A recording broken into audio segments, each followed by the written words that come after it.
Hello everyone and welcome back to Afit TV. जैसा कि मैंने लास्ट वीडियो में आपको बताया था कि मेरी next video will be on flexible dieting. So आज की वीडियो में हम फ्लेक्सिबल डाइटिंग के बारे में सब कुछ डिस्कस करेंगे। व्हाट इज़ फ्लेक्सिबल डाइटिंग और उसको कैसे आप फॉलो कर सकते हैं और उसके एडवांटेजेस क्या क्या होते हैं, everything. So make sure you watch till the end. तो सबसे पहले फ्लेक्सिबल डाइटिंग होता क्या है। सो फ्लेक्सिबल डाइटिंग और यू में से IIYFM, that is if it fit your macros. It is nothing but basically a cherry on top of your routine diet.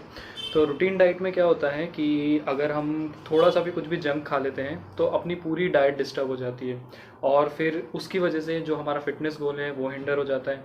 But flexible dieting में हम उस जंक के लिए एक स्पेसिफिक स्लॉट रखते हैं अलग से, सो दैट अगर हम को कुछ क्रेविंग हो रही है या कुछ खाना है तो हम विदाउट एनी गिल्ट खा पाएँ। So let's suppose as an example your maintenance calories are 2600। तो आप जो आपका डाइट प्लान है उसमें आप 2600 ऑन अ रूटीन डाइट, मतलब जो नॉर्मली डाइट लोग फॉलो करते हैं, तो 2600 के हिसाब से हम लोग एक डाइट प्लान प्रिपेयर कर लेंगे या किसी से करवा लेंगे and then will follow that, जिससे कि हम बहुत जल्दी बोर हो जाते हैं।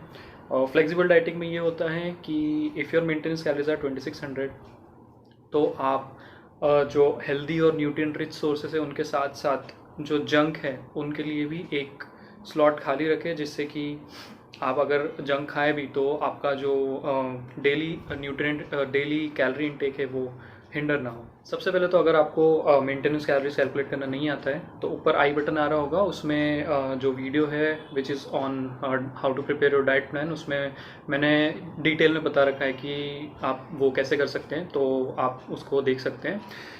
Now let us move to steps you can follow to do flexible dieting. तो सबसे पहले आता है डिसाइड योर एंड गोल। तो your and goal can be muscle building, your and goal can be fat loss, your and goal can be body recomposition. जो भी हो उसको आप सबसे पहले अपने माइंड में डिफाइन कर लीजिए। Now comes second step which is to calculate your maintenance calories. तो जैसा कि मैंने बोला, आप वो आई बटन पे जो वीडियो उस पर क्लिक करेंगे तो आपको उसके बारे में पता चल जाएगा। अगर आपको ऑलरेडी पता है तो आप अपना मेंटेनेंस कैलोरीज कैलकुलेट करके एक जगह लिख लीजिए। उसके बाद थर्ड स्टेप आता है टू कैलकुलेट योर मैक्रोज। तो मेंटेनेंस कैलोरीज लेट सपोज आपका 2600 है, तो आपको उस हिसाब से कैलकुलेट करना पड़ेगा कि आपका कार्ब इंटेक कितना होगा, प्रोटीन इंटेक कितना होगा, फैट इंटेक कितना होगा।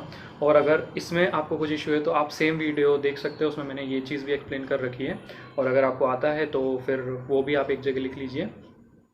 Now comes the fourth step which is an important step, is to prepare your diet plan. तो डाइट प्लान प्रिपेयर करते time let suppose your maintenance calories are 2600, तो आप 23 या 2400 के बेसिस पे अपना डाइट प्लान प्रिपेयर करेंगे। जो 200 या 300 कैलोरीज हैं वो आप you will leave it as it is, जिसमें कि आप आपका जो आपके हिसाब से जो भी आपको जंक खाना है वो आप उस 200-300 कैलोरीज में मैनेज कर सकते हैं।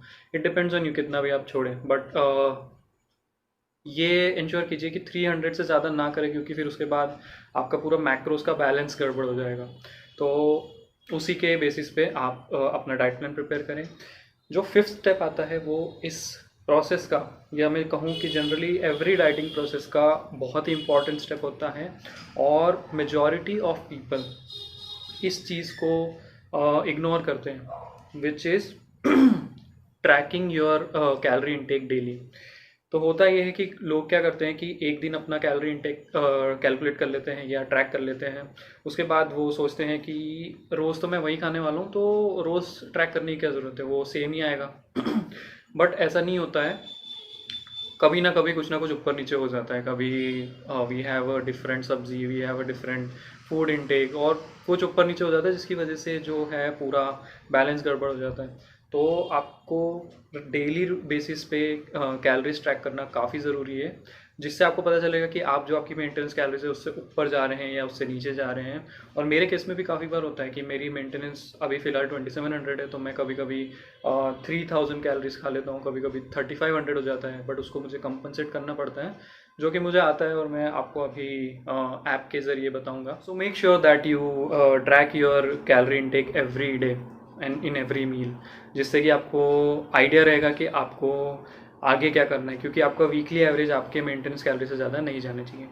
सो ये हो गए जो स्टेप्स मुझे आपसे डिस्कस करने थे about how you can follow flexible dieting. Now let's see in the healthify me app मैं कैसे अपनी कैलोरीज ट्रैक करता हूँ और कैसे एक दिन अगर ज़्यादा हो जाए या एक दिन कम हो जाए तो उसको कंपनसेट करता हूँ। लेट अस ओपन हेल्दीफाई मी। ओके, जब तक ये ओपन हो रहा है मैं ये बताना चाहता हूँ कि मैं जनरली नॉर्मल डाइट ही फॉलो करता हूँ एंड वीकेंड्स पर ही चीट मील्स लेता हूँ, बट अभी कुछ टाइम से ऐसा हो रहा था कि मुझे बाहर का खाना पड़ रहा था। That is why I switch to carb cycling which was better for me for now, because मेरा जो वीकली एवरेज है उससे वो मेंटेन रहता था। और मैं आपको भी एक रीसेंट एग्जांपल से ही समझाना चाहता हूँ। आई गेस लास्ट वीक ही हुआ था। 1 सेकेंड। Yes, okay. सो इधर आप देख सकते हैं कि मेरा अराउंड 3500 कैलोरीज चले गया था, जबकि मेरा मेंटेनेंस है 2700। उसका रीज़न ये था कि हम लोग को शाम को किसी के घर खाना खाने जाना पड़ा था, तो आप देख सकते हैं कि जो डिनर का कैलोरीज है वो 1300 हो गया था, बिकॉज छोले भटूरे बने थे और काफ़ी सारी चीज़ें थी, काफ़ी सारी चीज़ें खाई, जिसकी वजह से पूरे दिन की कैलोरीज गड़बड़ हो गई। बट उसको कंपनसेट मैंने ऐसे किया कि नेक्स्ट डे मैंने, you can see very less calories I have consumed. और ये ऐसे मैंने नहीं किया कि मैंने पूरी एक मील गायब कर दी। आप देख सकते हैं मैंने मील्स तो सारी ली हैं, बट मैंने हर मील में से एक छोटा छोटा पोर्शन कम किया। जैसे कि ब्रेकफास्ट में मैं बनाना 4 लेता हूँ, तो मैंने उस दिन सिर्फ 3 लिए हैं। और मैं कैश्यू के साथ आमंड्स एंड डेट्स भी लेता हूँ, मैंने वो नहीं लिया। लंच में मैंने चपाती कम कर ली थी। उसके बाद डिनर में उस दिन शायद दाल चावल खाए थे और वो भी कम खाए थे। So that is how I managed to reduce my calorie intake of that day, so that मेरा जो एवरेज है वो मेंटेन रहे। And this is how you will also have to act smartly whenever you are tracking your calories. कभी अगर ऐसी situation आती है कि आपको बाहर का खाना पड़ता है, या कभी हो सकता है कि आपने जंक ज़्यादा खा लिया, तो आपको दूसरे दिन उसको कंपनसेट करना है सो दैट आपका वीकली एवरेज मेंटेन रहे। So now let us look at the advantages of flexible dieting. सबसे पहले तो it is very easy to follow. इसमें आप जंक खा सकते हैं, तो अगर आपको कोई सा भी जंक इंक्लूड करना है, you have a window for it, you can include anything. Secondly, it fulfils your cravings. तो आपको किसी भी चीज़ की क्रेविंग हो रही हो तो आप बिना किसी गिल्ट के उसको इंक्लूड कर सकते हैं आपकी डाइट में, जिससे कि आपकी मेंटेनेंस कैलोरीज भी इफेक्ट नहीं होगी। Thirdly, it will not hinder your fitness goal. तो आपका कोई भी फिटनेस गोल हो, आपने ऑलरेडी आपकी कैलोरीज कैलकुलेट कर रखी हैं, आपको ऑलरेडी पता है कि आप कितना जंक खा सकते हैं, तो उससे आपकी जो एंड गोल है वो हिंडर नहीं होगा। और finally, it is very easy to maintain. मतलब आपकी जो रेगुलर डाइट है उससे आप एक टाइम के बाद बोर हो जाते हो, बट इससे आप बोर नहीं होगे क्योंकि आप रेगुलर बेसिस पे भी बाहर का खाना खा सकते हो। So these were all the things which I wanted to discuss about flexible dieting. अगर आपको किसी भी चीज़ में डाउट है या कैलोरी कैलकुलेशन, डाइट प्रिपरेशन या किसी भी चीज़ पे हेल्प भी चाहिए हो, तो आप मुझे इंस्टाग्राम पे या कमेंट बॉक्स में पूछ सकते हो। और अगर आपको ये वीडियो पसंद आई हो तो please like, share and subscribe करें and stay tuned for my next video. Thank you.